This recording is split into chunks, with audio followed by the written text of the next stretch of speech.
Assalamualaikum teman-teman, kembali lagi di video tutorial mata kuliah Praktek Peradilan Pidana Fakultas Hukum Universitas Syahkuala. Pada tahap ini pasti teman-teman sudah menyelesaikan tugas untuk membuat kronologi perkara pidana, surat kuasa khusus, dan juga membuat surat dakwaan. Jika surat dakwaan telah selesai, maka jaksa akan melimpahkan perkara tersebut ke pengadilan setempat melalui panitera muda pidana. Ketika berkas telah diserahkan, petugas penerima akan mencatat dan memeriksa kelengkapan berkas serta akan meregistrasi alat-alat bukti yang diserahkan. Petugas penerima juga akan memberikan nomor perkara pidana dan menyerahkan kepada panitera. Lalu, panitera akan menunjuk panitera pengganti yang akan mendampingi hakim dalam perkara tersebut. Panitera juga akan memeriksa masa tahanan tersangka. Ketika masa tahanan tersangka di kejaksaan hampir habis, maka panitera akan meminta kepada ketua pengadilan untuk melakukan pengalihan penahanan tersangka. Berkas perkara sidang akan disampaikan kepada ketua pengadilan paling telat 7 hari kerja semenjak perkara tersebut didaftarkan. Ketua pengadilan akan memeriksa kewenangan mengadili baik secara absolut dan relatif. Lalu ketua pengadilan juga akan menunjuk majelis hakim untuk menyidangkan perkara tersebut.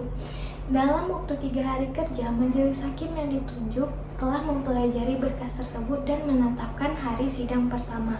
Surat penetapan hari sidang pertama akan diberikan kepada jaksa.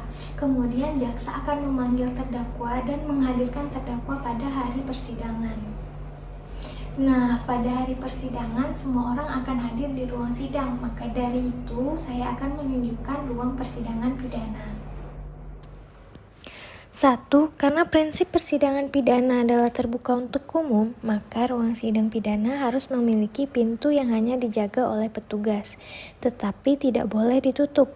Ruang sidang juga harus menyediakan kursi-kursi pemerhati sidang yang memang diberi pembatas agar terpisah dari ruang persidangan. 2. Di bagian depan akan ada meja untuk majelis hakim yang posisinya lebih tinggi dibandingkan meja-meja lainnya. Lazimnya, majelis hakim terdiri dari 3 orang, 1 orang ketua majelis dan 2 orang anggota majelis. Jumlah hakim anggotanya bisa bertambah tergantung perkara pidana yang disidangkan, tetapi tetap dalam jumlah yang ganjil. Jika yang disidangkan adalah perkara anak berhadapan dengan hukum, maka hakimnya harus hakim tunggal yang sudah memiliki sertifikasi sebagai hakim anak. Untuk memastikan majelis hakim tidak berhubungan dengan para pihak di persidangan, maka untuk majelis hakim harusnya ada pintu masuk khusus ke dalam ruang sidang. Ketika hakim memasuki ruang sidang, maka semua hadirin diminta untuk berdiri. 3. Di belakang meja hakim pada sisi kiri ada meja untuk panitera pengganti yang bertugas untuk mencatat semua proses persidangan dan memastikan persiapan persidangan berjalan dengan tertib. 4. Di belakang meja hakim, pada sisi kanan ada kursi untuk rohaniawan yang akan bertugas saat pengambilan sumpah saksi dan ahli. 5. Pada bagian depan di sisi kiri hakim merupakan kursi untuk terdakwa dan penasihat hukumnya, sedangkan di sisi kanan hakim merupakan kursi untuk jaksa penuntut umum. 6. Di bagian belakang dekat dengan pagar pemisah dengan para pemerhati sidang ditempatkan sederet kursi untuk saksi yang sudah memberikan keterangan. Saksi-saksi yang belum memberikan keterangan ditempatkan di tempat terpisah di luar di ruang persidangan. 7. Di tengah ruangan akan ditempatkan kursi pemeriksaan yang akan dipergunakan secara bergantian tergantung acara pemeriksaan persidangan yang sedang berlangsung. 8. Di dalam ruang sidang juga dilengkapi dengan atribut bendera merah putih dan bendera pengayoman. Di belakang tempat duduk majelis hakim ada lambang negara Indonesia burung Garuda.